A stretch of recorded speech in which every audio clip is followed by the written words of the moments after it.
Sabe aquela frustração quando você mede seus corpos cetônicos e vê o resultado dali, ó, nada? Dá vontade de jogar a toalha, né?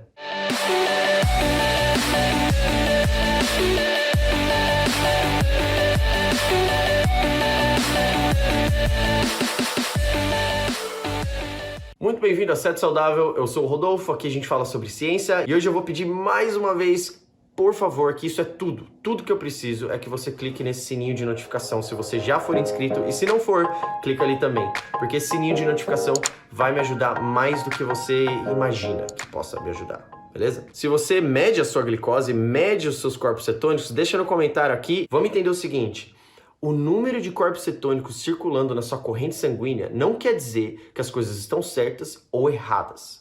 A relação entre corpos cetônicos e glicose é muito mais efetiva para a gente entender essa informação. Primeiro, eu queria começar falando sobre as 3 maneiras que a gente consegue medir os corpos cetônicos no sistema. Método número 1, urina. Esse método pode ser talvez o mais acessível, porque não é tão caro. Então isso é um dos benefícios de utilizar a urina como medição para nossos corpos cetônicos. E outra, tem o fator não ser incisivo também. Você não precisa furar o dedo para tirar sangue e medir os corpos cetônicos. Ali é relativamente fácil de urinar num pote e medir seus corpos cetônicos, certo? O problema é que a urina, ela vai somente mostrar os corpos cetônicos que foram excretados pelo seu sistema, ou seja, aqueles corpos cetônicos que não foram utilizados pelo seu sistema como energia. O problema disso é que no começo da sua dieta cetogênica, pela sua mitocôndria não estar perfeitamente adaptada a utilizar os corpos cetônicos como energia, você vai excretar mais corpos cetônicos. Então você está começando a sua dieta ali, você compra aquelas fitinhas, urina no papel, pá, olha, bum, roxo, mudou, tá? A cor mais forte que mostrou ali na tabela deles. Ótimo, você tá super alegre, super feliz, tô fazendo tudo certo, minha dieta cetogênica está funcionando. Porém, a partir do momento que o seu sistema, o seu metabolismo se adapta à dieta cetogênica, ele para de jogar fora energia. É óbvio, o corpo não é burro. O corpo não vai jogar fora uma energia preciosa como corpos cetônicos o tempo inteiro, certo? Então a gente não vai estar mais excretando esses corpos cetônicos na urina. Acontece que a pessoa vai lá querer medir, sei lá, 2 meses depois ou 1 mês depois e não mostra quase nada naquela fitinha. Aí você fala, eu tô fazendo alguma coisa de errado. E muitas vezes isso joga a pessoa para parar com a dieta cetogênica porque acha que está fazendo alguma coisa de errado ou parou de funcionar. Não, a sua dieta está funcionando melhor agora. Você está utilizando dessa energia no seu corpo sem jogar coisa fora que não precisa.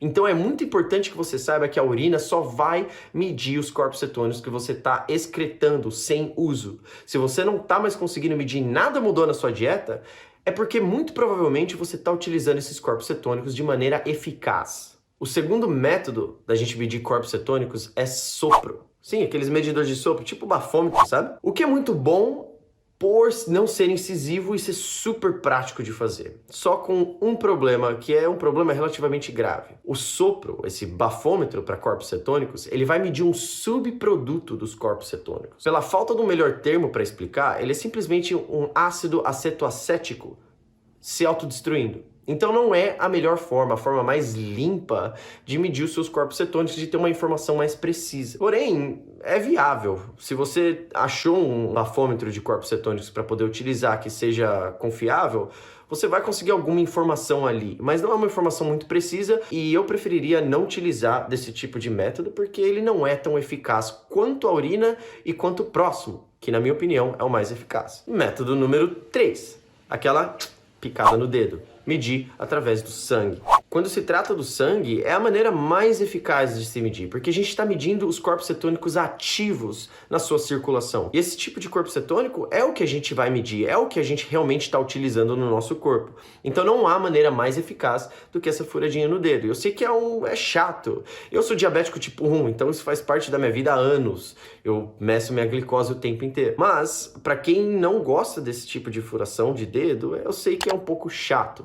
Mas saiba que é a forma mais eficaz que você conseguiria medir os seus corpos cetônicos. Não importa se você esteja no começo da dieta, no meio ou depois de 3, 4, 5, 10 anos na dieta, ele vai estar sempre medindo aquele corpo cetônico na sua corrente sanguínea. Então não vai ter essa variação dependendo de que estágio da dieta você está.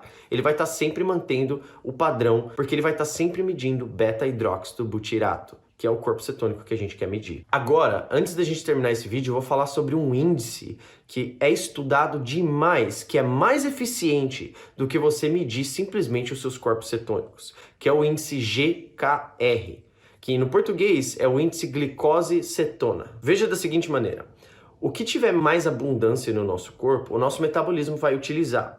Se a gente tem mais glicose disponível, a gente vai utilizar mais da glicose. Se tem mais corpos cetônicos, a gente vai utilizar mais dos corpos cetônicos, das cetonas.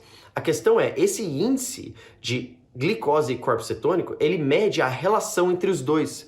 Ou seja, a gente pega os nossos níveis de corpo cetônico, os nossos níveis de glicose e faz um cálculo baseado nos dois para saber qual que é a relação entre esses dois números.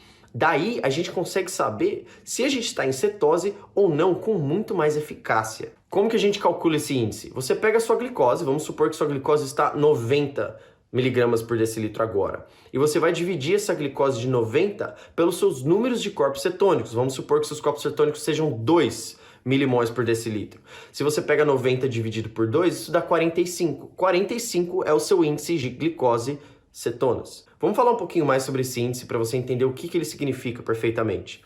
Esse índice ele começou a ser estudado em pesquisas com câncer. Alguns cientistas começaram a perceber que algumas células de tumor cerebral estavam utilizando glicose de maneira estranha, de maneira anormal. Esse tipo de utilização de glicose de maneira mutada, diferente, anormal, chama-se glicólise anaeróbica. E eu só vou te poupar da ciência em relação aqui, porque não é importante, mas o que você precisa saber é que as células de tumor estavam utilizando de glicose quando não era para elas utilizarem de glicose. E aí a ideia desse índice foi para saber a relação entre glicose e corpos cetônicos, para descobrir se essas células de tumor estavam utilizando de glicose ou de corpos cetônicos como energia. Então isso foi muito importante nessa história de desenvolvimento do estudo do câncer. Deixa eu te dar um exemplo prático. Imagina se eu começar a correr super rápido na esteira. Os meus corpos cetônicos ali, após correr ou durante a corrida, vão ter caído bastante. E eu vou simplesmente falar, bom, eu saí de cetose, o que aconteceu? Só que a minha glicose caiu também. Se eu faço essa relação entre a glicose e os corpos cetônicos, eu vejo que eu estou num estado de cetose relativa, conforme eu gosto de chamar. O que aconteceu ali é que o meu corpo utilizou da glicose para dar energia aos meus músculos e do corpos cetônicos para dar energia ao meu movimento e basicamente os dois caíram juntos. Se eu simplesmente medir meus corpos cetônicos, eu vou claramente falar que eu saí de cetose, certo? Só que eu não saí, porque minha glicose caiu junto. Existem casos que a glicose vai subir durante o exercício físico mais intenso, só que isso aí eu vou guardar para outro vídeo. Outro exemplo super prático, se eu tiver 1 milimol de corpos cetônicos no aparelhinho mostrando lá para mim, 1, e minha glicose for 60, isso é um número excelente para estado de cetose. Eu estou em estado de cetose. Agora, se eu olho o meu mesmo número 1 no aparelhinho de corpos cetônicos, só que minha glicose está 120, pois é, eu não estou em cetose. Só que se eu olhar simplesmente para os corpos cetônicos, é claro que eu vou ter uma conclusão muito diferente em relação a estar em cetose ou não estar. Eu não vou saber qual que é a minha situação metabólica se eu não fizer essa relação entre os dois tipos de fatores. Viu como é muito complexo a gente querer medir tudo e tentar acertar todas essas métricas que a gente usa para saber se você está em estado de cetose ou não? É muito complicado. Isso para uma pessoa normal que está simplesmente fazendo a dieta para melhorar a sua saúde acaba sendo uma coisa infernal. Então, a minha conclusão desse vídeo aqui é que se você quer fazer a medição de glicose, quer fazer a medição de corpos cetônicos, quer saber onde você está na sua dieta, pode ser interessante no começo para te dar aquele gás, para saber se você está fazendo tudo certo, se não tem nenhum açúcar escondido ali que realmente está te impossibilitando de entrar em cetose. Isso é excelente e eu até recomendo que isso seja feito no começo da sua dieta.